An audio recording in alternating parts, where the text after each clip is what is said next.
I'm making a game. It's called The Wall, and it looks like this. Oh. Oh. Uh-oh. Uh-oh. I can't make things on my own, though, so I enlisted the help of Ian. We're a pretty good team, I'd say. Anyway, if you haven't seen the first video, go watch that. If you don't care, then let me introduce you to The Wall, Devlog 2. Lied. And now you're crouching. Oh, chandelier out here. Okay. Taking a look at our Trello board, we still needed to finish the Awesome update, but our next task after that was the Blood update. A theme of our game is blood, so actually giving it purpose was the general idea. We tended to bounce around in the Trello board, not exactly sticking to one milestone at a time, but it was nice to have some structure of what we were doing.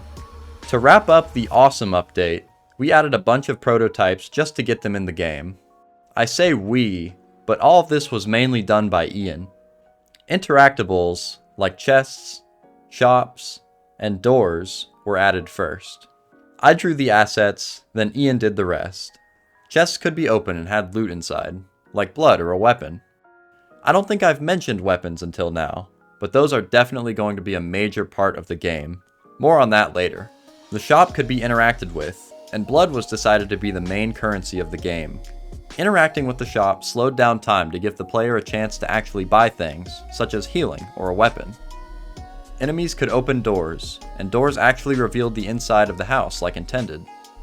Another major improvement added was enemy behavior, controlled by a state machine. It was primitive, but it allowed enemies to switch states to either chase the player or patrol around. This was a good base that could be expanded on later. Some other small things he added was a pause menu, restart option, and player death. It took us this long to allow enemies to actually damage and kill the player.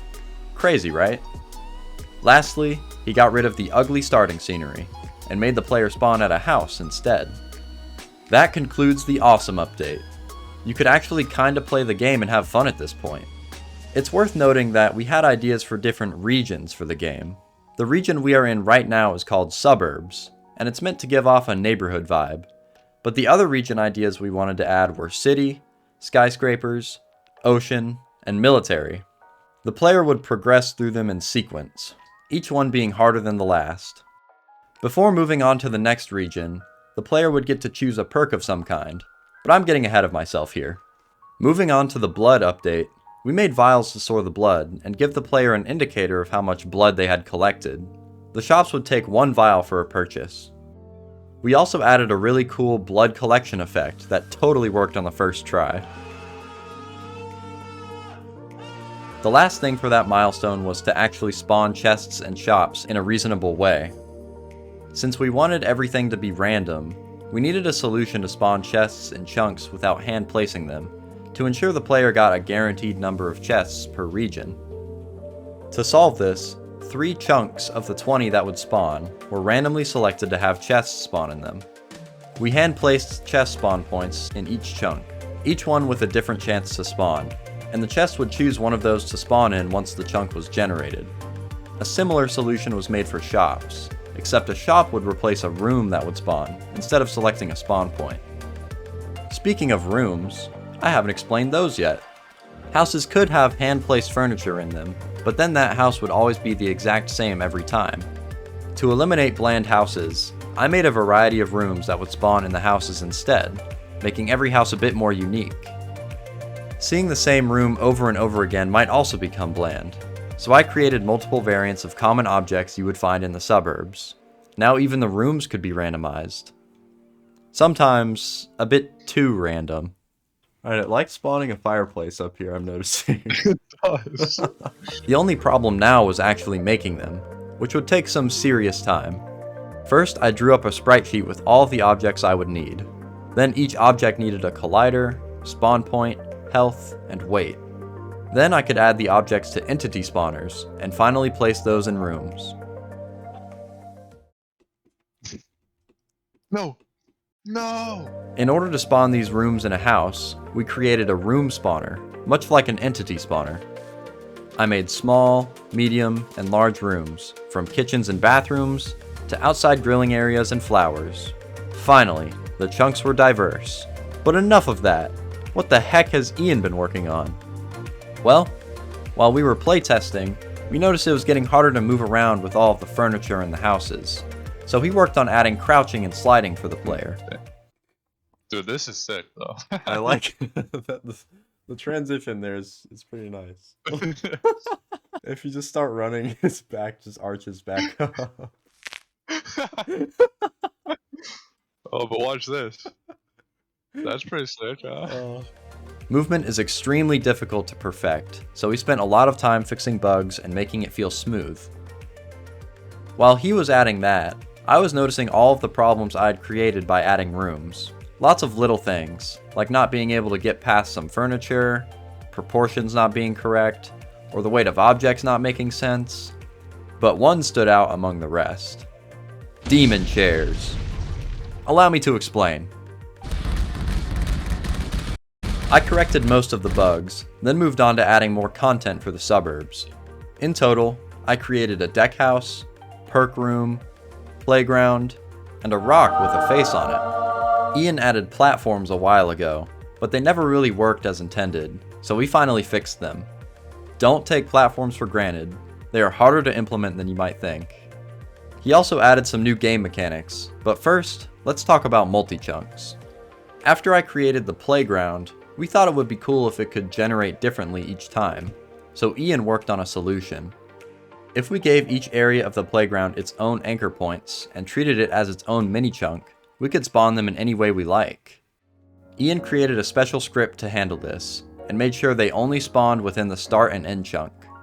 We called this special case a multi-chunk, and we thought having multi-chunk capabilities would benefit us in the future. Moving on to the new game mechanics Ian added, let's start with health. We contemplated for a while about how we would handle health in the game, since there are many options. Would the player have a certain number of hearts? How many? Should the player have a health bar instead? What about enemies? Should we make a system that works for enemies and the player? Since the game is on a piece of paper, we both liked the idea of reducing the UI to a minimum. Having hearts and a health bar would clutter up the screen, so we opted for a third solution: losing limbs.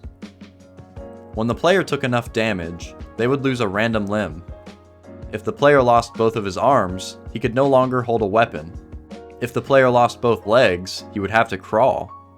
We thought it would be funny if, when the player loses his head, it just falls off and you have to pick it up so you can see where you're going. Finally, losing your chest actually kills you.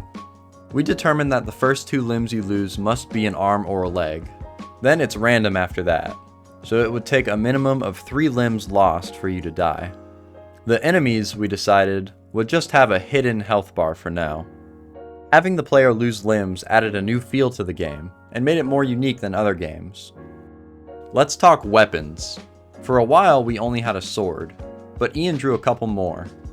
A knife, hammer, and bardiche. To keep the player engaged, we decided to add durability to the weapons. Since not having a weapon sucks, the player is now incentivized to look for more when they break.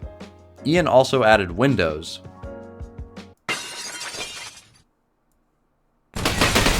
Finally, he added a prototype of a perk.